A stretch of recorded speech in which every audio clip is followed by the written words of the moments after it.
नमस्कार श्रोते हो, ऑरो मराठीच्या यूट्यूब चॅनलमध्ये तुम्हा सर्वांचं मनापासून स्वागत.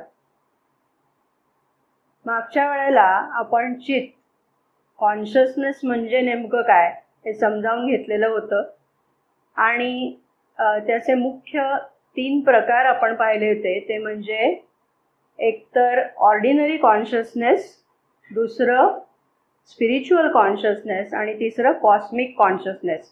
असे 3 प्रकारात वर्गीकरण आपण केलेलं होतं, ते आपण समजावून घेतलं होतं. आणि आज आता आपण चित्तचा म्हणजे चेतनेचा विकास कसा करायचा हे समजावून घेणार आहोत.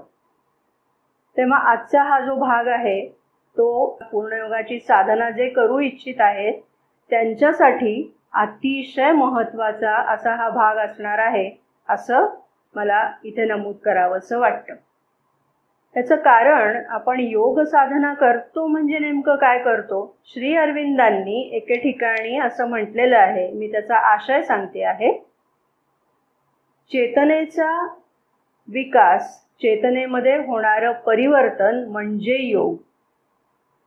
तेव्हा आता योगाचा या चेतनेशी किंबहुना चेतनेच्या विकासाशी किती थेट संबंध आहे हे आपल्या लक्षात आलं असेल तर याचं महत्त्व आपल्याला निश्चितपणाने कळेल. तर आपण आपल्यापासून सुरुवात करूया. आपल्यापासून असं म्हणत असताना आपण जे जीवन व्यवहार सगळे करत आहोत ते सर्वसामान्यतः काही सन्मान्य अपवाद असतील, परंतु आपण बहुतांशी वेळेला बहुतेक सगळेजण हे ऑर्डिनरी कॉन्शियसनेस म्हणजे सामान्य चेतनेमध्ये जीवन जगत असतो. सामान्य चेतनेमध्ये जीवन जगत असतो म्हणजे नेमकं काय, तर आपण मन प्राण शरीर याच्यामध्ये जीवन जगत असतो. आपण ध्यानाच्या वेळेला किंवा काही अगदी क्षणभर पुरतं का होईना आपला चैत्य पुरुषाशी संपर्क आल्यासारखं होत असेल, किंवा आपण आत वळत असू, किंवा आपण उच्चतर चेतनेच्या दिशेने कधीतरी वळल्यासारखे होत असू, पण हे सगळं जे आहे ते अगदी अल्पकाळ असतं. प्रामुख्याने आपला जो वावर असतो तो मन प्राण शरीर म्हणजे बहिर्वर्ती चेतनेमध्ये आपला वावर असतो, असं आपल्या लक्षात येतं. स्वतःचं निरीक्षण केलं तरी ही गोष्ट लक्षात येण्यासारखी आहे की आपण दिवसातला बहुतांशी वेळ बहिर्मुख अशा स्वरूपामध्ये असतो. अगदी फारच कमी वेळेला आपण आतमध्ये वळलेलो असतो. म्हणजेच याचा अर्थ आपण ऑर्डिनरी कॉन्शियसनेस किंवा सामान्य चेतनेमध्ये वावरत असतो. मग आता चेतनेमध्ये रूपांतरण करायचंय आपल्याला, म्हणजे नेमकं काय करायचं, तर आपल्याला आत्ता आपण सामान्य चेतनेमध्ये आहोत, तिथून आपल्याला स्पिरिच्युअल कॉन्शियसनेसमध्ये आणि कॉस्मिक कॉन्शियसनेसमध्ये प्रवास करायचा आहे. हे जेव्हा आपण करू तेव्हा आपण खऱ्या अर्थाने योग साधना करतो आहोत असं आपण म्हणू शकतो. ठीक आहे. तर तेव्हा आता आपण समजावून घेऊया की आपण सामान्य चेतनेमध्ये आहोत म्हणजे नक्की कुठे आहोत, आणि आपल्याला उच्चतर चेतनेमध्ये जायचं आहे किंवा आध्यात्मिक चेतनेमध्ये जायचं आहे म्हणजे नक्की काय बदल होणार आहे समजावून घेऊया. विरुद्ध अर्थाच्या या जोड्या आहेत त्या आपण आधी नुसती त्याची एक यादी आपण वाचूया. आणि सगळ्यांना माहिती आहे आपण ही उजळणी वजा पाहतो आहोत, तर आपण कुठे आहोत आणि आपल्याला कुठे जायचंय हे आपण समजावून घेतो आहोत. बघूया. आपण इम्परफेक्शन मध्ये आहोत, आपल्याला परफेक्शनकडे जायचं आहे म्हणजे पूर्णत्वाकडे वाटचाल करायची आहे. आपण लिमिटेशन्समध्ये जगतो आहोत, मर्यादाबद्ध जीवन जगतो आहोत, तर आपल्याला अनंतत्वाचा शोध घ्यायचा आहे. आपण मृत्यूच्या अधीन जीवन जगत आहोत, आपल्याला अमर्त्यत्वाचा शोध घ्यायचा आहे. आत्ताच्या या जीवनामध्ये आपल्याला दुःख, वेदना, यातना अशा अनुभवायला येत आहेत. आपल्याला दिव्य आनंदाचा शोध लावायचा आहे. आत्ता आपण अज्ञानग्रस्त जीवन जगत आहोत, आपल्याला दिव्य आत्मज्ञान प्राप्त करून घ्यायचं आहे. आत्ता आपण जडभौतिकामध्ये जीवन जगतो आहोत. आपल्याला आत्म्याचा शोध घ्यायचा आहे. आत्ता आपण मिथ्यत्वामध्ये जीवन जगतो आहोत. आपल्याला सत्य शोधायचं आहे. आत्ता आपण दुर्बलतेमध्ये जीवन जगतो आहोत. तर आपल्याला शक्तीचा वेध घ्यायचा आहे. आपण आत्ता बंधनामध्ये जीवन जगतो आहोत. आपल्याला मुक्तता अनुभवायची आहे. आत्ता आपण अंधकारात जीवन जगत आहोत. आपल्याला प्रकाश हवा आहे. आत्ता आपण सेल्फ डिव्हिजन म्हणजे विखुरलेलं जीवन जगतो आहोत. तर ते आपल्याला एकसंध एकात्म असं जीवन आपल्याला अपेक्षित आहे. आत्ता आपण मायेमध्ये जीवन जगतो आहोत. आपल्याला ब्रह्म प्राप्त करून घ्यायचं आहे. तेव्हा हे सगळं जे काही आहे ते म्हणजे आपण एक प्रकारे ऑर्डिनरी कॉन्शियसनेसमध्ये आहोत. तिथून आपल्याला स्पिरिच्युअल कॉन्शियसनेसमध्ये जायचं आहे. म्हणजे ह्या सगळ्या ज्या गोष्टी आत्ता आपण पाहिल्या, perfection, infinity, immortality, divine bliss, self knowledge, spirit, truth, force, freedom, light, unity आणि ब्रह्म, या सगळ्या ज्या गोष्टी आहेत त्या आपल्याला प्राप्त करून घ्यायच्या आहेत. किंबहुना आपल्याला तेच व्हायचं आहे. हे जेव्हा होईल तेव्हा आपला स्पिरिच्युअल कॉन्शियसनेसमध्ये प्रवेश झालेला असेल. ठीक आहे. तर हे समजावून घेऊया आपण. मागच्या वेळेला आपण हे पाहिलेलं होतं बघा की चेतना ही ज्याच्याशी संयुक्त होते तशी ती व्यक्ती बनते. म्हणजे काय, तर उदाहरणार्थ माझी चेतना ही प्रामुख्याने जर मनाशी निगडित व्यवहारांमध्ये, मनाशी निगडित व्यापारांमध्ये वावरत असेल, जसं की वाचन आहे, मनन आहे, चिंतन आहे, अभ्यास आहे, म्हणजे बुद्धीची प्रामुख्याने जी सगळी कामं आहेत त्याच्यामध्ये माझा दिवसाचा बराचसा वेळ व्यतीत होत असेल तर आपण त्याला म्हटलं होतं की ती व्यक्ती मनप्रधान आहे. असं जेव्हा आपण म्हटलं होतं तेव्हा त्याचाच अर्थ असा की त्याची चेतना, त्या व्यक्तीची चेतना ही मनाशी निगडित झालेली आहे. एखादी व्यक्ती प्राणप्रधान आहे असं आपण म्हणतोय म्हणजे काय, तर भावभावना, आवडीनिवडी, पॅशन्स याच्यामध्ये जी व्यक्ती जास्तीत जास्त काळ रमते आहे ती व्यक्ती प्राणप्रधान आहे. म्हणजे तिची चेतना ही प्राणाशी अधिकाधिक संयुक्त झालेली असते असं आपल्या लक्षात येतं. किंवा जी व्यक्ती शरीराशी संबंधित सगळ्या गोष्टींमध्ये गुंतलेली असते, मग आहार, निद्रा, भय, मैथून, किंबहुना काही जण व्यायाम, एक्सरसाइज, स्पोर्ट्स याच्यामध्ये रममाण झालेले असतात, ते सुद्धा शरीरप्रधान व्यक्ती असतात. म्हणजे त्यांच्या चेतनेची जास्तीत जास्त एकात्मता शरीराशी झालेली असते. हे जर आता आपल्या लक्षात आलं असेल तर मग आता सायकिक कॉन्शियसनेस आणि स्पिरिच्युअल कॉन्शियसनेस जे आपण मागच्या वेळेला पाहिलं होतं, तर माझी चेतना ही जास्तीत जास्त वेळ अंतरंगात चैत्य पुरुषाशी संयुक्त झालेली असेल तर ती चेतना कशी, तर ती चेतना अंतरात्मिक किंवा चैत्य चेतना किंवा सायकिक कॉन्शियसनेस असं त्याला म्हणता येईल.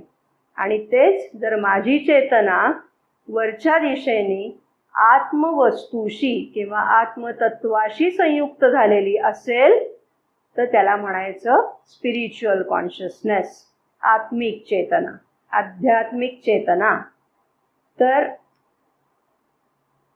ह्या ज्या दोन गोष्टी आत्ता आपण पाहिल्या, म्हणजे सायकिक कॉन्शियसनेस असेल किंवा स्पिरिच्युअल कॉन्शियसनेस असेल किंवा कॉस्मिक कॉन्शियसनेस, त्याबद्दल आपण बोलूया नंतर. तर हे साध्य करणं हे आपलं उद्दिष्ट आहे असं इथे लक्षात घेतलं तरी आत्ता तुर्तास पुरेल.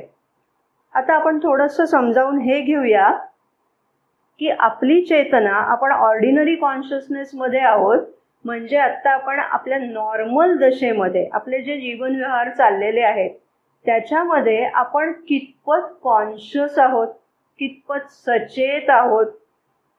तर आपल्याला असं लक्षात येतं की आपण पुरेसे सचेत नाही. म्हणजे कायम आपण चैत्यपुरुषाशी किंवा आत्म्याशी कनेक्टेड आहोत का, निगडीत आहोत का, तर ते नाही. आणि अगदी प्राण्यांइतके किंवा त्याच्याही खालच्या स्तरावरती चेतनेचा प्रभाव कमी असतो तसे आहोत का आपण, तर आपण तसेही नाही. आपण एका मधल्या स्थितीमध्ये आहोत, म्हणजे आपण हाफ कॉन्शियस आहोत. ठीक आहे. आणि हे हाफ कॉन्शियस असल्यामुळेच आपल्याला दुःख अधिकाधिक सहन करायला लागतात. मदनने असं म्हटलंय की मनुष्य या पृथ्वी तलावरचा सर्वात दुःखी कष्टी जीव आहे. आणि असं का, त्याचं कारणच हे की तो कॉन्शियसनेसच्या दृष्टीने मधल्याच टप्प्यावर आहे. म्हणजे त्याला थोडीशी जाणीव आहे, थोडंसं आत्मभान आहे, पण ते थोडंसंच आहे, पूर्ण नाहीये. त्यामुळे त्या मधल्याच दशेमध्ये असल्यामुळे त्याला दुःख सहन करायला लागतं आहे. मग आता इथे एक गमतीचं उदाहरण आहे. मदरला एक स्त्री भेटायला आली होती आणि ती मदरला असं म्हणली की मदर, मी तुम्हाला भेटण्यापूर्वी अतिशय आनंदात असायची. म्हणजे कसं, तर मला सगळी माणसं चांगलीच आहेत असं वाटायचं. पण तुमच्याशी संपर्क आला आणि तुम्ही जे काही सगळं सांगता त्याच्यामधनं जेव्हा मी जगाचं निरीक्षण करायला लागले तेव्हा माझ्या लक्षात आलं की सगळी माणसं काही चांगली नाही आहेत. काही चांगली आहेत, काही वाईट आहेत, काहींमध्ये सद्गुण आहेत, काहींमध्ये दुर्गुण आहेत. हे भेद माझ्या लक्षात यायला लागले आणि आता असं वाटतंय की माझं पहिलं जे सगळी चांगली लोक आहेत असं वाटत होतं तेच बरं होतं. म्हणजे ती व्यक्ती म्हणत होती की माझं अज्ञानच मला बरं वाटतंय. सुख होतं अज्ञानात एक प्रकारे.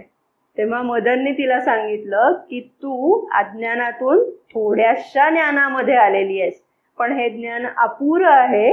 थोडंसं अजून एक पायरी वरती गेल्यानंतर खऱ्या अर्थाने या जगाचं दर्शन तुला घडेल.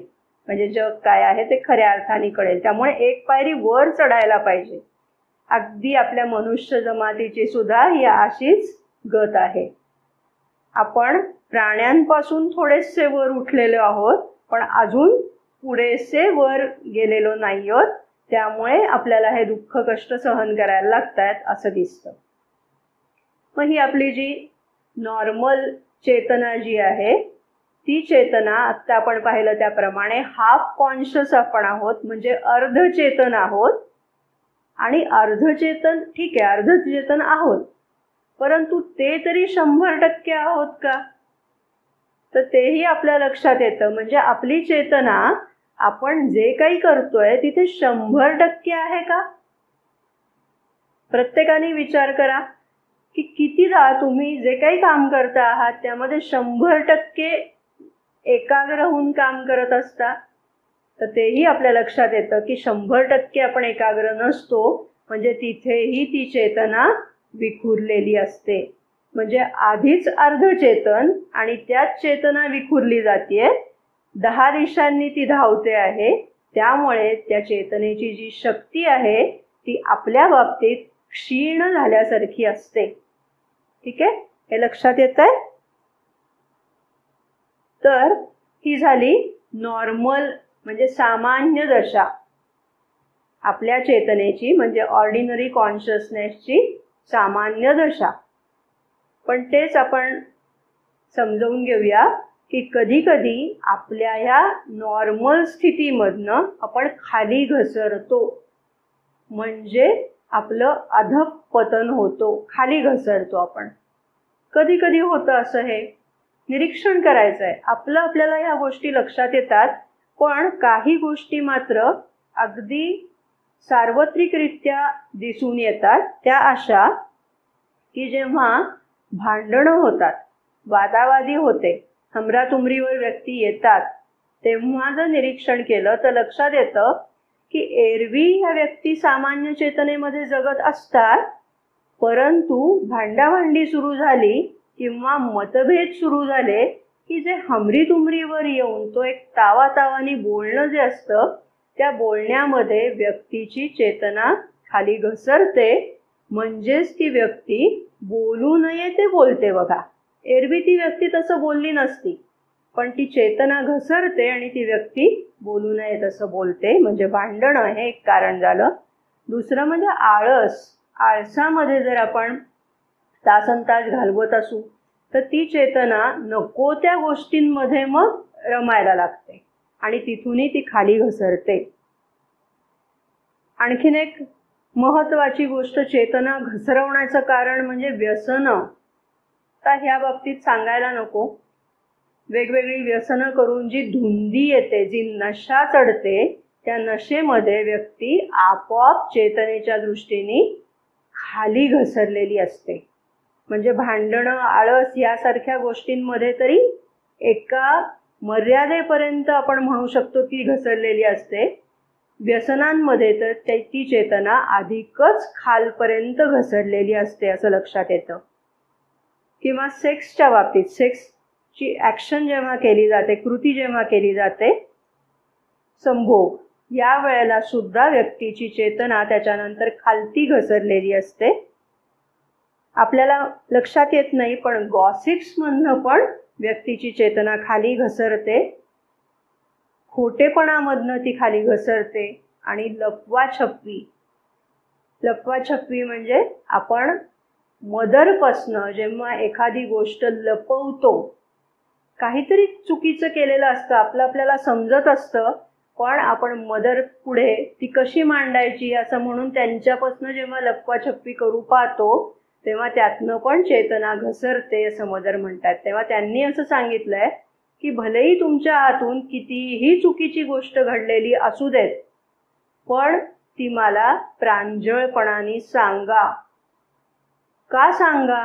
असं केल्यामुळे तुमची चेतना खुली होते आणि मदर तुमच्यामध्ये थेट प्रवेश करू शकतात आणि ती जी चुकीची गोष्ट तुमच्या हातून घडलेली असते ती दुरुस्त करायला, किंबहुना ती तशी गोष्ट पुन्हा घडू नये ह्यासाठी, त्याच्यावरती उपाय करण्यासाठी त्यांना ते करणं शक्य होतं.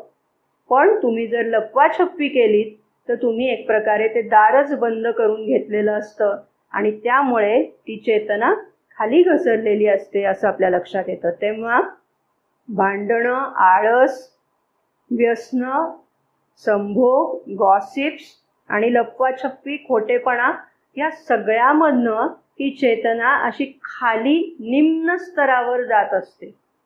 म्हणजे आपण असतोच नॉर्मल स्टेजवरती, हाफ कॉन्शियसच आहोत, पण त्यातूनही ही चेतना खाली घसरते. तर ही चेतना ज्यामुळे खाली घसरते, आपल्या प्रत्येकाला त्याची कारणं माहिती असतात आपापल्या बाबतीत, निरीक्षण करा हे. तर त्या गोष्टी न करणं म्हणजे रिजेक्शन. पूर्ण योगामध्ये रिजेक्शनला खूप मोठं महत्त्व आहे. तर याचसाठी जेणेकरून आपली चेतना खाली घसरेल अशा गोष्टी करायच्या नाहीत, त्यांना नकार द्यायचा म्हणजे रिजेक्शन. बघा, आता आपण निम्न स्तरावरची चेतना पाहिली, म्हणजे अधःपतन झाल्यानंतरची स्थिती काय आहे ती पाहिली, नॉर्मल सामान्य चेतनेची स्थिती पाहिली, आणि आता आपल्याला समजून घ्यायचंय ते सुपर कॉन्शियसकडे. म्हणजे आपल्याला चेतनेची उन्नती करायची आहे, चेतनेचं विकसन करायचं आहे. हे विकसन कसं करायचं ते आता आपल्याला आज प्रामुख्याने पाहायचं आहे. हे विकसन 3 दिशांनी होतं. कोणत्या आहेत त्या 3 दिशा समजावून घेऊया. आकृती पाहिली तर आता आपल्या लक्षात येईल की चेतना ही आपल्याला एकाग्र करायची आहे आणि ती 3 दिशांनी विस्तारावत न्यायची आहे. त्यातली एक दिशा म्हणजे आत्ता आपण बाह्यवर्ती चेतनेमध्ये आहोत. हृदय केंद्राच्या स्थानी लक्ष एकाग्र करायचं आणि आत आत आत आत शिरायचं. हे आत शिरणं आपण आता मागे स्वतःला ओळखाचे काही भाग जे समजावून घेतलेले आहेत त्यामध्ये बघा, आपण आधी आंतरिक प्राणामध्ये आपला प्रवेश होतो आणि तिथूनही आपण खालती गेलो की मग आपला चैत्य पुरुषापर्यंत आपण जाऊन पोचतो. तर हा जो आंतरिक दिशेने झालेला प्रवास आहे त्याला म्हणायचं डीपनिंग, म्हणजे ती चेतना सखोल करत न्यायची. नंतर ती चेतना आपल्याला वर वर वर न्यायची आहे, म्हणजे आपल्या आत्म्याच्या दिशेने आरोहण करायचं आहे. याला म्हणायचं हायटनिंग, म्हणजे चेतना उन्नत करायची आहे. आणि तिसरा प्रकार म्हणजे तर आपली चेतना जी आहे ती व्यापक करत न्यायची आहे, त्याला म्हणायचं वायडनिंग. ठीक आहे. 3 दिशांनी आपला हा चेतनेचा विकास होणार आहे. एक तर आंतरिक दिशेने ज्याला आपण म्हटलं डीपनिंग, दुसरं आरोहण करत जायचं आहे त्याला आपण म्हटलं हायटनिंग, आणि तिसरं आपण म्हटलं ती चेतना व्यापक करत न्यायची आहे, म्हणजे वायडनिंग करत न्यायची आहे. ठीक आहे. तर आता या संदर्भात श्री अरविंदांनी योगाची जी व्याख्या केलेली आहे एक प्रकारे ती आपण समजावून घेऊया. योग म्हणजे आपल्या आंतरिक सखोलतेमध्ये प्रवेश करणे, आपल्या वर असणाऱ्या उत्तुंगतेप्रत आरोहण करणे आणि आपल्या सीमित चेतनेच्या पलीकडे असलेली चेतना व्यापक करणे, किंवा आपल्या आंतरिक सखोलतेशी, आपल्या वर असणाऱ्या उत्तुंगतेशी, आपल्या अतीत असणाऱ्या व्यापकतेशी संपर्क साधणे म्हणजे योग.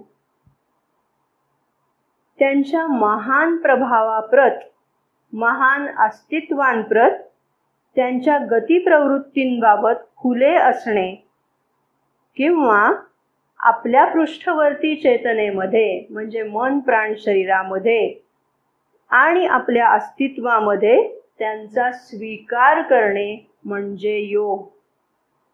त्यामुळे काय होईल तर त्यामुळे आपल्या बाह्य अस्तित्वाचे परिवर्तन होईल, आपल्या अस्तित्वाला तो आत्मा कवळून घेईल आणि त्याची सत्ता आपल्या बाह्य अस्तित्वावर देखील प्रस्थापित होऊ शकेल. हे करणं म्हणजे योग असं श्री अरविंद इथे आपल्याला सांगतात. आता आपण जे पाहिलं डीपनिंग, हायटनिंग आणि वायडनिंग या तिन्हीचा स्वतंत्रपणाने आपण विचार करायचा आहे. पहिल्यांदा आपण हे लक्षात घेऊया की आपण ह्या पृथ्वी तलावर जे आलेलो आहोत तेच मुळी चेतनेचा विकास करण्यासाठी आलेलो आहोत. हे आपल्याला म्हणजे आपल्या पृष्ठवर्ती चेतनेला माहीत नाहीये. तुम्हा आम्हाला हे माहीत नाहीये की आपण इथे चेतनेचा विकास करण्यासाठी आलेलो आहोत. पण आपल्यातला जो जीव आहे त्या जीवाला याची नक्की माहिती आहे की आपण इथे कशासाठी आलेलो आहोत. किंबहुना या जन्मामध्ये आपल्याला काय साध्य करून घ्यायचं आहे, चेतनेची कोणती प्रगती करणं आपण अपेक्षित आहे हे त्यांनी पूर्वनिर्धारित केलेलं आहे आणि मग त्यानुसार त्यांनी इथे जन्म घेतलेला आहे. मदननी असं उदाहरण दिलंय बघा की एखादा राजा असतो आणि तो राजा आहे म्हटल्यानंतर सगळा तामझाम आला, त्याच्या आजूबाजूला नोकर चाकर दास दासी हे सगळे आले किंवा त्यांचे अंगरक्षक आले. ह्या सगळ्यामध्ये त्याचं जीवन चाललेलं असतं आणि मग जर त्याला ते जीवन जगता जगता जर असं वाटलं की मला सामान्य माणूस कसा जगतो त्याचा अनुभव आत्ता ह्या जीवनात घेता येत नाहीये, पण मला तो कसा जगतो हे समजावून घ्यायचं आहे, तर तो स्वतः ठरवू शकतो की पुढचा जन्म मला राजा नकोय, तर पुढच्या जन्मी मी सामान्य माणूस म्हणून जन्माला येईन. आता आपण जर हे बाह्य दृष्टीने पाहिलं तर आपण काय म्हणू की बघा तो राजा होता आणि तो आता सामान्य माणूस झाला, म्हणजे त्याचा चेतनेचा स्तर खालावला असं म्हणायचंय का आपल्याला? मदर म्हणतात ती आपली बाह्य दृष्टी झाली. चेतना फक्त ह्याचा विचार करते की तिच्या प्रगतीसाठी काय पोषक होईल. त्या व्यक्तीच्या चेतनेच्या दृष्टीने म्हणजे त्या व्यक्तीच्या जीवाच्या दृष्टीने जर विचार केला तर ते अधःपतन नाही, तर तो अनुभव घ्यायचा आहे. म्हणून ती व्यक्ती पुढच्या जन्मामध्ये सामान्य व्यक्ती म्हणून जन्माला आलेली आहे. का तर तिच्या चेतनेला तो अनुभव घ्यायचा आहे. ठीक आहे. तेव्हा आपली बाह्य दृष्टी आणि चेतनेची दृष्टी यामध्ये फरक असतो. आपल्याला बाह्यत्वाने हे माहिती नाहीये की आपण इथे कशासाठी आलेलो आहोत, पण आपल्या जीवाला मात्र याची पुरेपूर जाणीव आहे. मग होतं असं की आपण या पृथ्वी तलावर उतरल्यानंतर मात्र कशासाठी आलेलो आहोत तेच बहुधा विसरून जातो. कधी कधी तर अख्खं आयुष्य सरून जातं, पण ज्यासाठी इथे आलो ते हातून घडतच नाही. पण ही जाणीव आपण सगळ्यांनी ठेवूया की आपण चेतनेचा विकास करण्यासाठी इथे आलेलो आहोत. आता सुरुवातीला आपण चेतना सखोल करत नेणं म्हणजे डीपनिंग कशी करायची हे समजावून घेण्याचा प्रयत्न करूया. तर मदरनी असं सांगितलेलं आहे की आपल्या चेतनेचे म्हणजे आता आपण सामान्य चेतनेमध्ये वावरत आहोत. तेव्हा आता चेतना म्हणजे काय आपल्याला माहिती आहे की नुसते विचार नाहीत, नुसत्या कल्पना नाहीत, नुसत्या भावना नाहीत, संवेदना नाहीत, सवय नाहीत, तर या सगळ्याचं मिळून आणि त्याच्याही पेक्षा पलीकडचं अधिकचं काहीतरी असं जे असतं त्याला आपण चेतना म्हणतो. मग या चेतनेचे धागे जे सर्वत्र असे विखुरलेले आहेत बघा आपल्यामध्ये आत्ता. मनात वेगळंच काहीतरी चाललंय, भावना काहीतरी वेगळ्याच आहेत, शरीराचं काहीतरी वेगळंच चाललेलं आहे.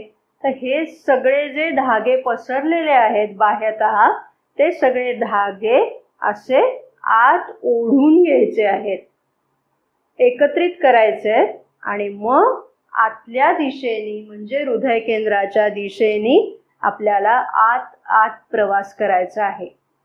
अर्थात श्री अरविंदांनी असंही सांगितलेलं आहे की काही जणांना हृदय केंद्रावर ध्यान करणं सोयीचं जातं, पण काही जणांना आज्ञाचक्रापाशी किंबहुना त्याच्याही वर म्हणजे ब्रह्मरंध्रावर एकाग्र करणं अधिक सोयीचं जातं. तर सुरुवातीला ज्याला जिथून सोयीचं जाईल त्याने तिथून सुरुवात करायला हरकत नाही. मात्र सुरुवात कुठूनही केली तरी कालांतराने त्याला हृदय चक्राच्या पाशी येऊन चैत्य पुरुषाचा शोध घेणं त्यांनी हे अधिक श्रेयस्कर आहे असं त्यांनी म्हटलं. याचं कारण आपण मागे पाहिलेलं आहे बघा.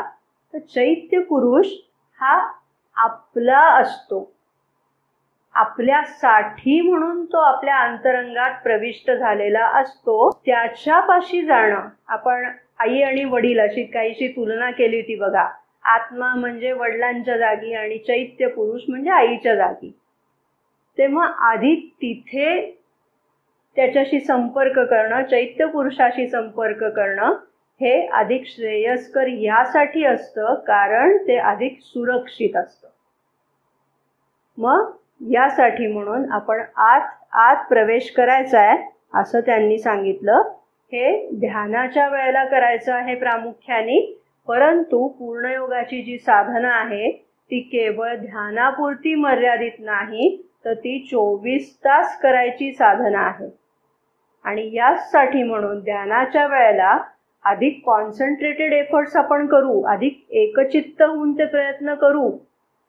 पण एरवी सुद्धा सामान्य जीवन व्यवहार करताना सुद्धा जेव्हा कधी आपल्याला मोकळा क्षण मिळेल किंवा आपण काही यांत्रिक काम करत असू की जेव्हा आपल्याला लक्ष तिथे एकाग्र करण्याची फारशी आवश्यकता नाहीये, हाताला अंगवळणी पडलेल्या काही गोष्टी आहेत त्या पद्धतीने ते काम केलं जातंय, तेव्हा अशा वेळेला आपली चेतना जर आपण आत वळवू शकलो तर मग ती हळूहळू आपण आतमध्ये आंतरिक मन, आंतरिक प्राण, आंतरिक शरीर याच्यामध्ये आधी ती सुस्थिर व्हायला लागेल आणि मग नंतर अजूनही आपण आतमध्ये प्रवेश केला, अजूनही आपण डीप डीप आत जायला लागलो, तर आपला चैत्य पुरुषाच्या दिशेने आपली वाटचाल चालू होईल. आणि मग होता होता मदरनी मागेही सांगितलं होतं त्या पद्धतीने कधीतरी, म्हणजे अशा प्रकारची साधना जेव्हा साधकाची चालू आहे तेव्हा अचानकपणे कधीतरी रिव्हर्सल ऑफ कॉन्शियसनेस घडून येतं. रिव्हर्सल ऑफ कॉन्शियसनेस म्हणजे मराठीत त्याला म्हणायचं चेतनेचं प्रत्युत्क्रमण. म्हणजे ती बाहेर असते ती आत जाते, आत असते ती बाहेर येते. हे होणं ही अतिशय एक महत्त्वाची अवस्था आहे असं म्हटलं जातं.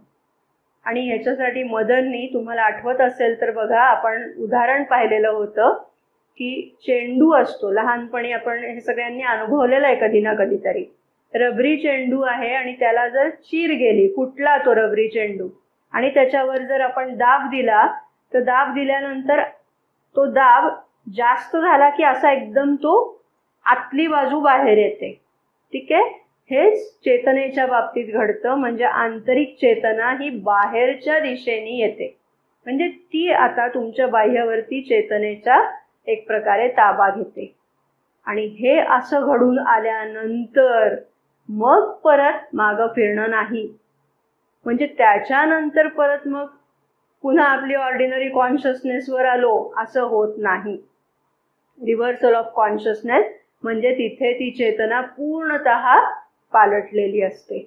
ठीक आहे, पण हे असं एकदम होत नाही. एकदम होत नाही म्हणजे आधी त्याच्यात आपल्याला काही पाऊलखुणा दिसायला लागतात. मदरनी ह्याचं फार सुंदर वर्णन केलंय. आणि ते वर्णन जे केलेलं आहे, म्हणजे चेतना, आंतरिक चेतना बाहेर येते, मग पुन्हा आत जाते, पुन्हा आत येते, पुन्हा बाहेर जाते, हे असं येणं जाणं काही काळ चालू राहतं. आणि मग कधीतरी हे पूर्णतः रिव्हर्सल ऑफ कॉन्शियसनेस घडून येते. त्याचं उदाहरण जे मदरनी सगळं वर्णन सांगितलंय त्याच्यावरनं मला एक उदाहरण सुचलं, कदाचित आपल्यालाही ते उपयोगी पडेल म्हणून आपल्यासोबत शेअर करते. बघा, आपण समुद्र किनाऱ्यावर गेलेलो असतो आणि तिथे समुद्राच्या लाटांची ये जा चालू असते. ठीक आहे, लाटा किनाऱ्यावर येत असतात, परत समुद्रात जात असतात. आणि त्या किनाऱ्यावरती एखादा असा मोठा खडक असतो. त्या खडकावर ती लाट येऊन आदळत असते, त्या खडकाला ती भिजवत असते. प्रत्येक पुढची लाट ही अधिकाधिक त्या दगडाचा भाग भिजवत जाते. आणि नंतर मग एक जोरदार लाट अशी येते की ती एकदम उसळी मारून त्या दगडालाही भिजवून, खडकाला भिजवून, त्याच्या पलीकडे जो खड्डा आहे त्या खड्ड्यामध्ये त्या लाटेचं पाणी पडतं. ठीक आहे, हे दृश्य पाहिलेलं असेल बऱ्याच जणांनी. आणि मग तसं झाल्यानंतर मग त्या खड्ड्यातलं जे पाणी आहे ते आता त्या लाटेबरोबर मागे जाणार आहे का? नाही जाणार, ते तिथेच राहिलं. अगदी त्या पद्धतीने ही चेतनेचं जे येणं जाणं चालू होतं, आत बाहेर जे चालू होतं, ते एका कोणत्या तरी क्षणी ती चेतना कायमचीच बाहेर येऊन थांबते. म्हणजे चेतनेचं प्रत्युत्क्रमण झालं असं म्हटलेलं आहे. किंवा यासाठी मदरनी आणखीन एक उदाहरण दिलंय, तेही आपण मागे कधीतरी विवेचनाच्या ओघात बोललेलो आहोत. ते म्हणजे अंड आणि त्या अंड्यामध्ये असलेलं कोंबडीचं पिल्लू. बऱ्याच काळपर्यंत साधक साधना करतोय, त्याच्या चेतनेमध्ये त्याला म्हणावा तसा कोणताच बदल जाणवत नाहीये, पण त्याचे प्रयत्न मात्र चालू आहेत. ते पिल्लू आतमधनं ते अंड्याचं जे कवच आहे, ती जी भिंत आहे ती फोडू पाहतंय, टोची मारत राहतंय चोचीनी. अगदी त्याच पद्धतीने साधकाचे प्रयत्न चालू राहतात आणि कधीतरी अचानकपणाने मग ते आवरण जे आहे ते भेदल्यासारखं होतं आणि मग आंतरिक चेतना ही बाहेर येते. हे जे आहे त्याला रिव्हर्सल ऑफ कॉन्शियसनेस असं त्यांनी म्हटलेलं आहे. आणि मग एकदा ही स्थिती निर्माण झाल्यानंतर सुद्धा मग श्री अरविंदांनी आपल्याला सांगितलंय की पुढे त्या चेतनेचा विकास करत न्यायचा आहे. म्हणजे ती चेतना अधिकाधिक व्यापक करत न्यायची आहे. व्यापक करण्याचे प्रयत्न सिस्टमॅटिकली पद्धतशीरपणाने करायचे आहेत, हळूहळू करायचे आहेत, असं त्यांनी सांगितलेलं आहे. जाता जाता एक मुद्दा लक्षात घेऊया की जे 3 दिशांनी आपण प्रयत्न म्हणतो आहोत, एक म्हणजे डीपनिंग, हायटनिंग आणि वायडनिंग. तर डीपनिंग केल्यानंतर सुद्धा वायडनिंग करायचं आहे आणि हायटनिंग केल्यानंतर सुद्धा वायडनिंग करायचं आहे, हे इथे लक्षात ठेवूया. ठीक आहे. तेव्हा वायडनिंगचा भाग आपण जरा नंतर घेऊया. आत्ता आपण हा सगळा जो भाग विचारात घेतला, हा सगळा डीपनिंगचा होता, म्हणजे आत आत आत प्रवेश करण्याचा होता. चैत्य पुरुषापर्यंत जाण्याचा आपला जो प्रयत्न आहे त्याला आपण म्हणायचं चेतना सखोल करत नेणं. ठीक आहे. आता आपण चेतनेचं आरोहण म्हणजे हायटनिंग हा भाग थोडा समजावून घेऊया. इथे आपल्याला चेतना क्रमाक्रमाने वर वर न्यायची आहे. असं म्हणत असताना, ध्यानाला बसलेलं असताना आपण जसं मगाशी म्हटलं, काही जणांना आज्ञाचक्रावर ध्यान करणं सोयीचं जातं. श्री अरविंदांनी त्याच्या बाबतीत एक सांगितलेलं असं आहे की ठीक आहे, सुरुवात तिथनं करायला हरकत नाही, पण आज्ञाचक्रावरच व्यक्ती जर खिळून राहिली तर ती स्वतःच्या कल्पनांमध्येच रममाण होण्याचा धोका असतो. म्हणजे खरं काय आहे त्याच्यापेक्षा तिच्या कल्पना काय आहेत त्याच्यामध्ये ती रममाण होऊन जाते. हा धोका आहे त्याच्यामध्ये. पूर्ण योगामध्ये ब्रह्मरंध्र किंवा त्याच्याही वरच्या दिशेने अधिक आपला प्रवास होणं, किंबहुना तिथे आपलं चित्त एकाग्र करता येणं, याला महत्व आहे. म्हणजे आपल्या ब्रह्मरंध्राच्या वरती एक 6 इंच ते 12 इंच या दरम्यान आपल्याला ऊर्ध्वस्थित असलेल्या चेतनेचं अस्तित्व जाणवायला लागतं आणि मग तिथे आपलं लक्ष एकाग्र करणं हे महत्वाचं आहे. म्हणजे आपण एक प्रकारे आपली चेतना ही ध्यानाच्या वेळेला, आत्ता आपण हे आधी समजावून घेतोय आधी, की आधी आपली चेतना ही अशी निस्तरंग करायची आहे, शांत करायची आहे. मगाशी आपण पाहिलं की चेतनेचे सगळे धागे एकत्र करायचे, मन आत वळवायचंय आणि आत वळवून आता ते वरच्या दिशेने उन्नत करायचं आहे. ठीक आहे. तर आत आणि वर असं जायचं आहे. तर हे करत असताना आपली चेतना निस्तरंग करणं, अतिशय शांत सुस्थिर करणं आणि जणू काही आपण त्या निस्तरंग तलावासारखे आहोत आणि वरून येणारा सूर्याचा जो किरण आहे तो स्वीकारण्याच्या मनोभूमिकेमध्ये आपण स्थिर बसलेले आहोत. हे जेव्हा होईल तेव्हा आता पुढे थोडीशी कल्पना करूया समजण्यासाठी. प्रत्येकाचा अनुभव व्यक्तिगणिक वेगवेगळा असेल. आपण एक उदाहरण म्हणून पाहतो आहोत की तो सूर्यकिरण जाणवतो आहे, मग त्या सूर्यकिरणाच्या धाग्याला पकडून, म्हणजे तो किरणाचं जणू काही बोट पकडून आपण वर वर वर जात जायचं. असं केलं तर आपली चेतना उन्नत होत आहे, वर वर जात आहे असं आपल्याला अनुभव येईल. आणि आता इथे लक्षात घेऊया की इतर योग आणि पूर्ण योग ह्यातला फरक हा आहे की इथे फक्त कुंडलिनी वरवर नाही जात, तर पूर्ण चेतनाच वर वर जातानाचा हा अनुभव असतो.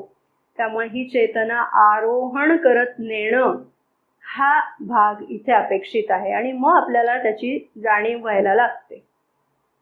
आणि मग कालांतराने हेही पूर्ण योगाचं वैशिष्ट्य म्हणून सांगितलं जातं की नुसतं आरोहण नाही तर अवतरण किंवा अवरोहण.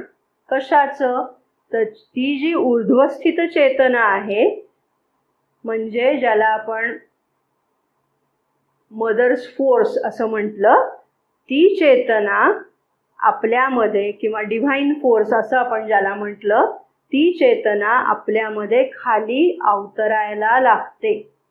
म्हणजे आरोहण आणि अवरोहण या दोन्ही गोष्टी घडणं म्हणजे चेतनेचं हायटनिंग आहे. ठीक आहे. हे अवतरण कशासाठी होतं तर 2 कारणांसाठी. श्री अरविंदांनी सांगितलंय ते असं की त्या अवतरणामुळे तुमची जी चेतना आहे ती रूपांतरित व्हायला मदत होते. म्हणजे पूर्णयोगाचं जे वैशिष्ट्य आहे की ट्रान्सफॉर्मेशन ऑफ कॉन्शियसनेस ते व्हायला मदत होते.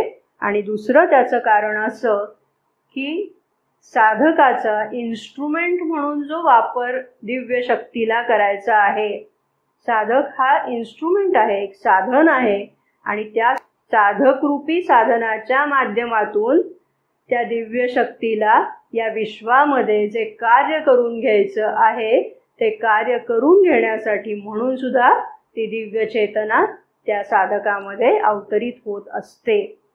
हे करणं म्हणजे हायटनिंग आहे. अर्थात आपण म्हटलं तसं की हे फक्त ध्यानाच्याच वेळेला करायचं आहे का तर ते तसं नाही. आपल्याला दैनंदिन जीवन व्यवहार जगत असताना सुद्धा हायटनिंग करता येणं शक्य आहे. ते म्हणजे काय तर ते म्हणजे आपण स्वतः आत्ता ज्या स्थितीमध्ये बंदिस्त आहोत, जखडलेलो आहोत एक प्रकारे. म्हणजे कसं तर आपल्या कल्पना, आपल्या समजुती, आपले विचार, हे सगळं जे काही आहे या सगळ्यामुळे आपण एका ठेवणीमध्ये, म्हणजे मानसिक ठेवण असते आपली, विचारसरणी असते, त्यामध्ये बंदिस्त झालेलो असतो आणि त्याच्यापेक्षा पलीकडचं असं आपण काही स्वीकारू शकत नाही. तर तेव्हा स्वतःला थोडं खुलं करायचंय, मोकळं करायचंय आणि मग इतरांचे विचार, इतरांच्या कल्पना काय आहेत हे समजावून घेणं, थोडं वर उठणं, आपली जी सामान्य चेतना आहे त्याच्या वर उठणं. म्हणजे काय तर आता समजून घेऊया की समजा 4 लोक आहेत आणि एखाद्या प्रश्नावर विचार चाललेला आहे आणि मतभेद झाले त्यांच्यामध्ये. तर त्या 4 प्रश्नांमध्ये प्रत्येकाला काही ना काहीतरी त्याचं म्हणणं असतं, पण आपण मात्र आपल्याच चष्म्यातनं त्याच्याकडे बघत असतो, म्हणजे संकुचित असतो. आपण थोडे आपल्या चेतनेच्या वर उठलो की मग आपल्या लक्षात येतं की नाही, अरे याचा पॉइंट ऑफ व्ह्यू पण काहीसा बरोबर आहे, त्याचा पण व्ह्यू पॉइंट बरोबर आहे, याचा पण पॉइंट ऑफ व्ह्यू काहीसा बरोबर आहे. हे जेव्हा तुम्हाला कळायला लागतं आणि मग त्या प्रत्येकाचं एक एक निश्चित स्थान कळायला लागतं, तेव्हा तुम्ही चेतनेच्या दृष्टीने काहीसे वर उचलल्यासारखे होता.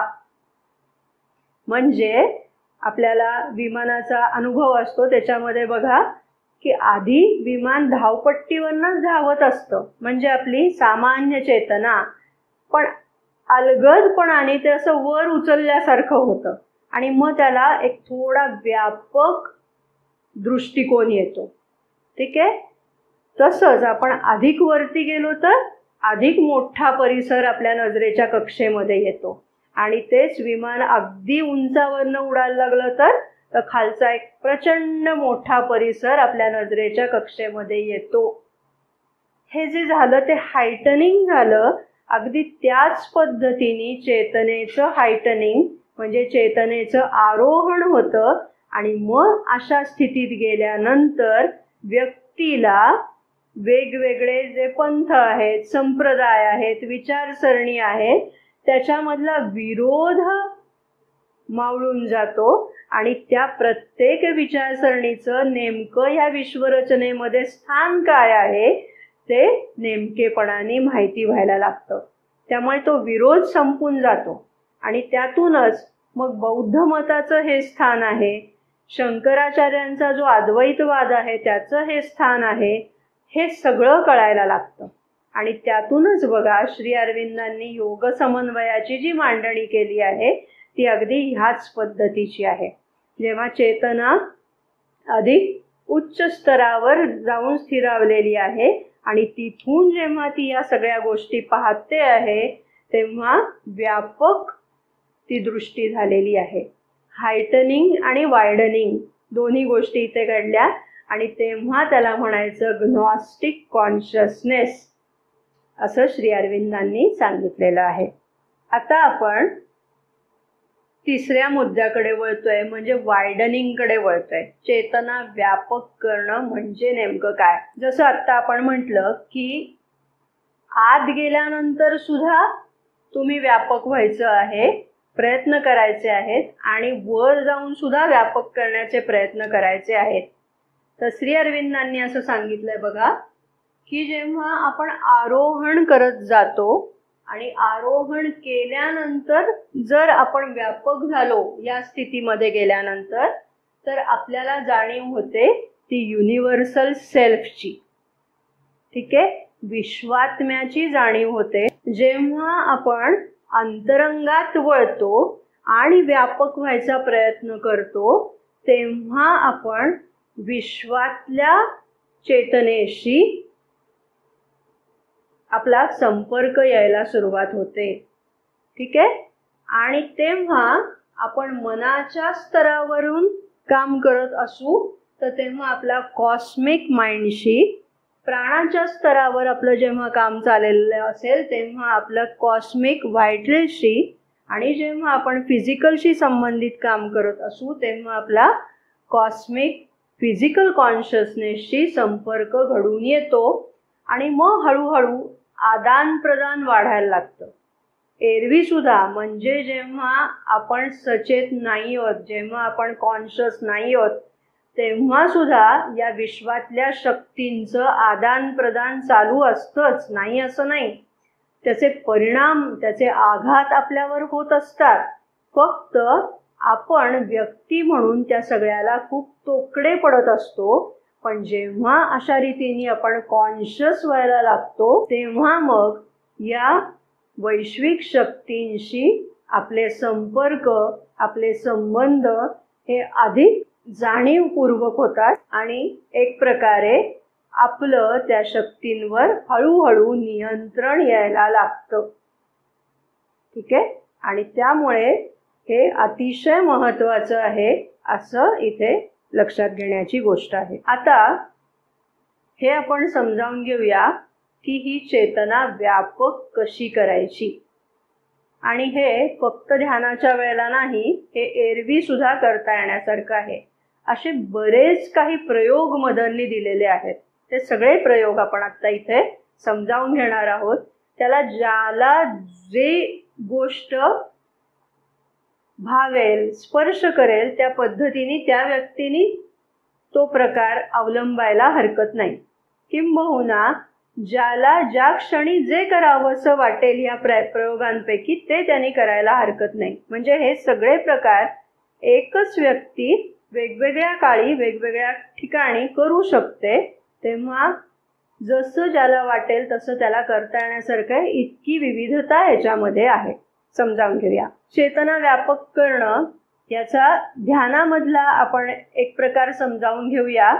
तो प्रकार असा की तुम्ही मन शांत केलेत आणि जणू काही समुद्राशी एकरूप व्हायचा प्रयत्न करतायत, त्या लाटांशी एकरूप व्हायचा प्रयत्न करतायत, त्या अथांगतेशी एकरूप व्हायचा प्रयत्न करतायत. हे जे काही आहे ते म्हणजे स्वतःला व्यापक करत नेणं आहे. आणि जेव्हा आपण अशा रीतीने व्यापक होत जातो तेव्हा आपल्याला स्वतःच्या, आपण किती क्षुल्लक आहोत, आपण किती चिमुकले आहोत याचं भान यायला लागतं. आपली चेतना आपोआप व्यापक व्हायला लागते. नाहीतर आपण अगदी एका मर्यादित ठिकाणी बंदिस्त झालेलो असतो, ते विशाल व्हायला लागतो. म्हणजे चेतना विशाल व्हायला लागते. ठीक आहे, किंवा आकाशाशी एकरूप होण्याचा प्रयत्न करणं हाही तसाच आहे. म्हणजे कोणत्याही अथांग विस्तृत अशा ज्या गोष्टी आहेत त्यांच्याशी एकात्म पावण्याचा प्रयत्न करणं. अगदी भौतिक स्वरूपामध्ये हे करता येणं शक्य आहे. म्हणजे त्याच्यासाठी ध्यानाच्या व्यतिरिक्त वेळेत आपण समजा रात्रीच्या वेळी आकाशाखाली निवांत पहुडलेलो आहोत, तेव्हा आकाशाकडे लक्ष द्यायचं, त्यातल्या एखाद्या तारकेकडे, एखाद्या चांदणीकडे लक्ष एकाग्र करायचं. तसं करता आलं तर ठीकच. किंबहुना असंही करता येणं शक्य आहे की तुम्ही आणि आकाश याच्या दरम्यानची जी पोकळी आहे तिथे सुद्धा लक्ष एकाग्र करता येणं शक्य आहे. आणि मग अशा रीतीने लक्ष एकाग्र करत गेलं तर त्या आकाशाची ती विस्तीर्णता, भव्यता, दिव्यता पाहून आपण हरखून जातो आणि त्यामध्ये स्वतःचं जे चिमुकलं अस्तित्व आहे ते हळूहळू त्याचा विलय पावायला लागतो. ते अधिकाधिक विशाल व्हायला लागतं, व्यापक व्हायला लागतं.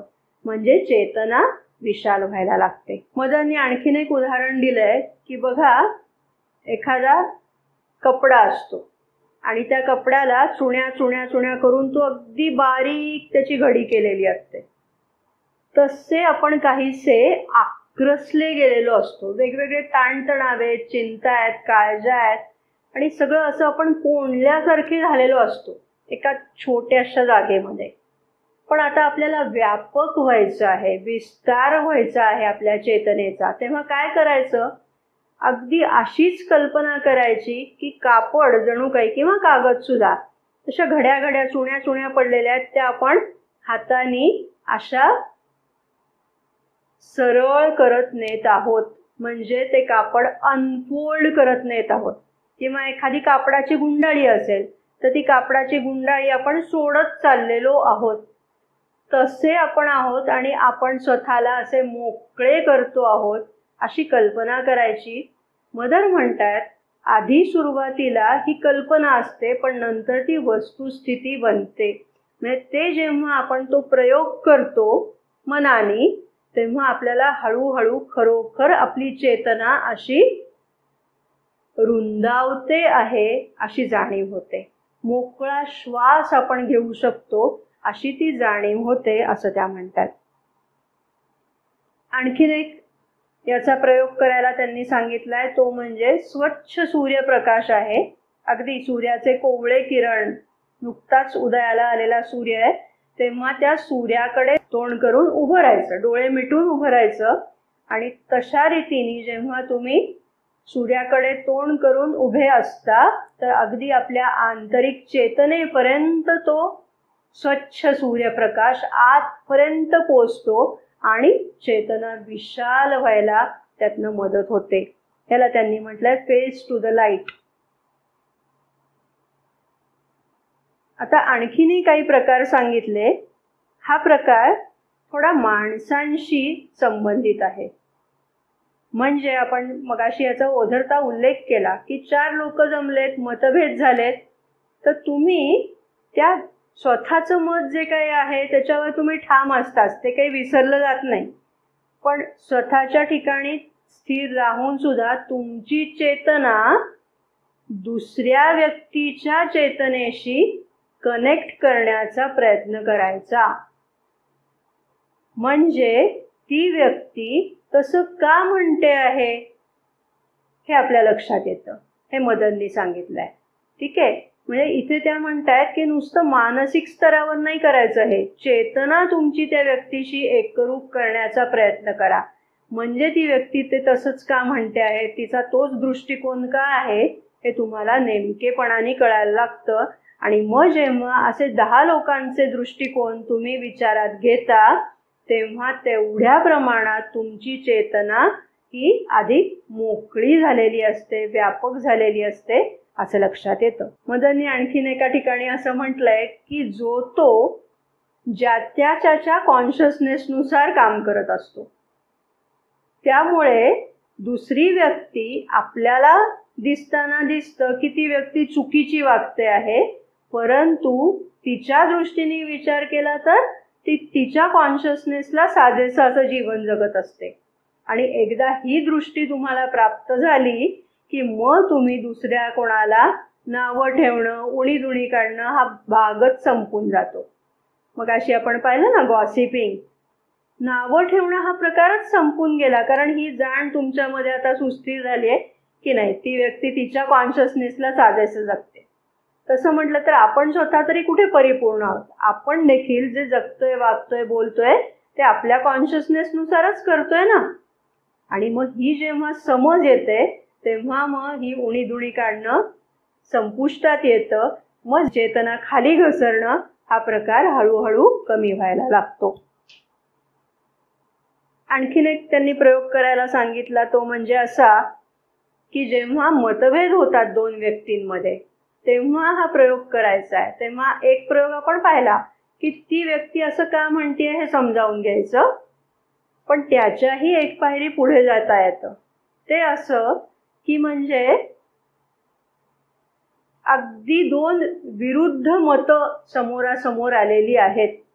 अशा वेळेला मदर म्हणतायत की या दोघांनाही कवेत घेणारा असा काहीतरी एखादा उपाय असतो, तो तुम्ही त्याच्याही वरती गेल्यानंतर तुमच्या लक्षात येतो आणि तिथपर्यंत जायचं हे महत्वाचं आहे. म्हणजे आपण याच्यासाठी मागे कदाचित हे उदाहरण पाहिलेलं आहे बघा, की एक व्यक्ती म्हणत असते की जी फक्त भौतिकाचा विचार करते ती व्यक्ती म्हणते मनुष्य मर्त्य आहे, आणि जी व्यक्ती अध्यात्म जीवनामध्ये सुस्थिर झालेली आहे ती व्यक्ती काय म्हणते की नाही, मनुष्य अमर्त्य आहे. आणि या दोन व्यक्ती परस्परांशी कितीही काळ झगडत राहिल्या तरी त्या दोघांचं एकमत होणंच शक्य नाही, कारण अगदी दोन परस्पर विरोधी ही मतं आहेत. पण ह्या दोन्ही परस्पर विरोधी मतांच्याही वरती जर एखादी व्यक्ती जाऊ शकली, समजा या दोन व्यक्ती मदरकडे गेल्या तर त्या काय म्हणतील की मनुष्य शारीरिक दृष्ट्या मर्त्य आहे पण आत्मिक दृष्ट्या अमर्त्य आहे. हे सोल्युशन निघालं बघा दोघांच्या मतभेदांवरचं. अशा प्रकारचं सोल्युशन, अशा प्रकारचा उपाय हा नेहमीच उपलब्ध असतो, फक्त त्या दोन व्यक्तींनी तसा प्रयत्न मात्र करायला पाहिजे असं मदरचं सांगणं आहे. तेव्हा हे जेव्हा अशा रीतीने वर व्यक्ती उठते म्हणजे चेतनेचं आरोहण एक प्रकारे झालंय आणि मग त्यातला समन्वय तिला साधता यायला लागतो, त्यातून चेतनेचा विकास झालेला असतो. आणखीन एक अतिशय महत्वाचा आणि रामबाण म्हणता येईल असा एक उपाय सांगितलेला आहे बघा. जेव्हा कधीतरी आपण दुखावले गेलेलो असतो, कोणीतरी काहीतरी बोललेलं असतं, अपमान झालेला असतो, कुठेतरी दुखावलेलो असतो आपण, तेव्हा मदर सांगतायत की हा उपाय करून बघा. की असा विचार करा की आत्ता तुम्हाला ज्या गोष्टीचं एवढं वाईट वाटतं आहे ती गोष्ट 10 वर्षांनंतर ती तुम्हाला त्याचं मोल काय वाटेल. तर जेव्हा आपण 10 वर्षांनंतरचा विचार करतो तेव्हा आपली चेतना त्या 10 वर्षांनंतर पर्यंत आपण म्हणजे काळाच्या दृष्टीने व्यापक करू शकलो, तर मग आपल्या लक्षात येतं की 10 वर्षांनंतर ह्या गोष्टीचं अजिबात काही मूल्य नसणार आहे. किंबहुना 10 वर्षांनंतर ही एवढी गोष्ट आठवणार सुद्धा नाहीये, इतकी खरं तर ती किरकोळ आहे, पण आत्ता मात्र ती आपल्याला खूप त्याची टोचणी लागलेली आहे. तेव्हा काळाच्या दृष्टीने अशा रीतीने तुम्ही चेतना विकसित करू शकता. त्याचप्रमाणे स्थळाच्या दृष्टीने सुद्धा चेतना विकसित करता येते. म्हणजेच काय तर जेव्हा असं, आता हे अहंकाराच्या बाबतीत असा विचार करता येणं शक्य आहे बघा. जेव्हा आपण काहीतरी यशाच्या शिखरावर आहोत आणि स्वतःला फार मोठे अगदी आपणच जगातले शहाणे असं जेव्हा समजतोय तेव्हा ही चेतना व्यापक करण्याची अशी एक शक्यता आहे बघा. कशी करता येईल आपल्याला ही चेतना त्या क्षणी व्यापक. तर तेव्हा हा विचार करायचा की मी या अख्ख्या पृथ्वीवरती माझं स्थान ते काय. तर अख्ख्या पृथ्वीमध्ये एवढे सगळे देश आहेत, एवढ्या सगळ्या देशांमधला भारत हा एक देश, एवढ्या भारत मोठा देश जो आहे त्याच्यामध्ये एवढी सगळी राज्य आहेत, त्या राज्यांमधला एक राज्य म्हणजे महाराष्ट्र राज्य, त्याच्यामध्ये एवढे सगळे जिल्हे, तालुके, गाव, त्यातलं एक माझं गाव, त्या गावामध्ये एवढे सगळे रस्ते, प्रांत, गल्ल्या, त्या सगळ्यामधलं माझं एक कुठेतरी घर आणि त्या घरात राहणारा अनेक जणांमधला एक मी.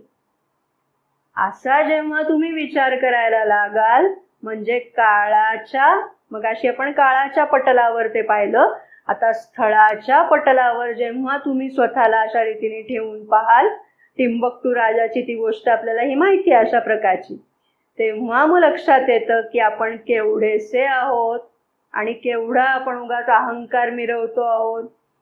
तेव्हा असंही जेव्हा घडतं तेव्हा न कळतपणाने तुमची चेतना अधिक विशाल झालेली असते असं इथे लक्षात येतं. आणखीन 2 प्रकार मदननी इथे सांगितलेले आहेत. ते असे की ही चेतना फक्त मानसिकरित्याच अशा रीतीने व्यापक नाही करतायत, तर अगदी फिजिकल कॉन्शियसनेस सुद्धा आपल्याला व्यापक करत नेता येते. आणि श्री अरविंदांनी असं सांगितलंय की ही चेतना, फिजिकल कॉन्शियसनेस, शारीर चेतना ही व्यापक होत होत अख्खं विश्व तुमच्या शारीर चेतनेमध्ये समावलेलं आहे असाही भाव, असाही अनुभव निर्माण होऊ शकतो. मदरचाच आणखीन एक अनुभव असा आहे, हेही त्यांच्या लहानपणीचं उदाहरण आहे की त्या एकदा आजारी पडलेल्या होत्या आणि आजारी पडल्यामुळे झोपून राहणं एवढंच फक्त करता येण्यासारखं होतं. त्या आर्टिस्ट होत्या, चित्रकार होत्या आपल्याला माहिती आहे, आणि त्यांच्या घराच्या त्या जिथे विश्राम करत असायच्या त्या खोलीच्या बाहेरच्या बाजूला अजून एक खोली होती, त्याच्या पलीकडे जिना होता आणि तो जिना ओलांडून बागेतून पलीकडे गेलं की त्यांचा स्टुडिओ होता. तर त्या स्टुडिओमध्ये काय काम चाललेलं आहे हे पाहण्याची त्यांना उत्सुकता असायची, पण हालता तर यायचं नाही. मग तेव्हा त्यांनी हा प्रयोग केलेला होता की स्वतःची फिजिकल कॉन्शियसनेस अशी एकाग्र करायची आणि मग आत्ता मी इथे आहे, मी इथे आहे असं करत करत त्या स्टुडिओपर्यंत जाऊन पोचायच्या आणि मग तिथे काय चाललेलं आहे ते पाहायच्या. असा काही महिने प्रयोग केल्यानंतर त्यांच्या लक्षात असं आलं की आधी हे कल्पनेच्या साह्याने त्या करायच्या, पण नंतर संध्याकाळी घरी आल्यानंतर, म्हणजे घरातली मंडळी स्टुडिओमध्ये काम करून जेव्हा घरी यायची तेव्हा त्याची खातरजमा करून घ्यायची की आज मला हे असं दिसलं होतं, प्रत्यक्षात ते तसं घडलंय का तिथे. मग त्यांचा भाऊ सांगायचा, हो आज अमुक अमुक असं असं घडलं, आणि ते बरोबर असायचं. मग तिथे त्यांच्या लक्षात आलं की अरे ही नुसती कल्पना नाहीये, तर ही वस्तुस्थिती आहे. सुरुवात कुठनं झाली? कल्पनेपासून. शारीरिक चेतना अशा रीतीने ती विस्तारत त्यांनी करत नेली आणि मग ती प्रत्यक्ष तिथपर्यंत जाऊन पोचली. हे असं इथे बसून अगदी जगभरामध्ये कुठेही जाऊन अशा रीतीने तुम्हाला तिथली गोष्ट पाहता येणं, ऐकता येणं, किंबहुना इंद्रिय जी पंचेंद्रिय आहेत त्या पंचेंद्रियांचा अनुभव अशा पद्धतीने घेता येणं शक्य असतं.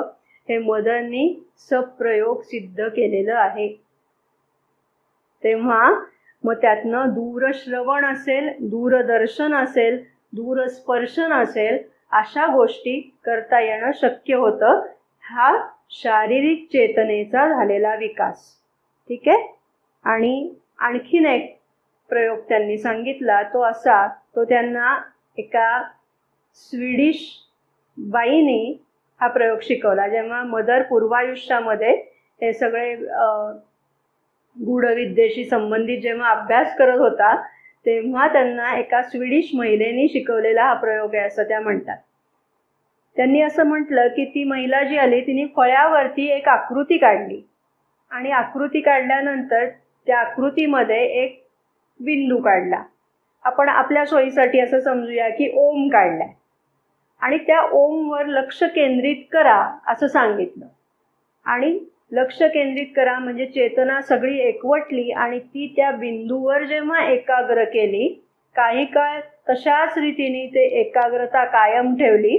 मदर म्हणतायत तेव्हा होता होता असं होतं की तुम्ही इतके एकाग्र होता की एका क्षणाला तुम्ही त्या बिंदूमधनं आर पार जाता. तो बिंदू म्हणजे जणू काही दरवाजा आहे असं म्हणून त्यातनं तुम्ही तो दरवाजा भेदून पलीकडे जाता, म्हणजे तुमचा वेगळ्या चेतनेमध्ये प्रवेश झालेला असतो आणि मग त्या वस्तूचं ज्ञान तुम्हाला होतं.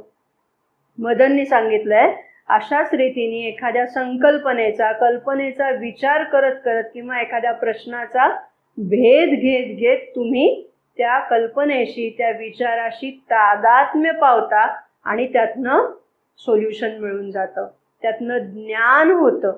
आणि हे जे ज्ञान आहे ते नॉलेज बाय आयडेंटिफिकेशन, तादात्म्यातून होणारं ज्ञान, अशा प्रकारचं ज्ञान असतं.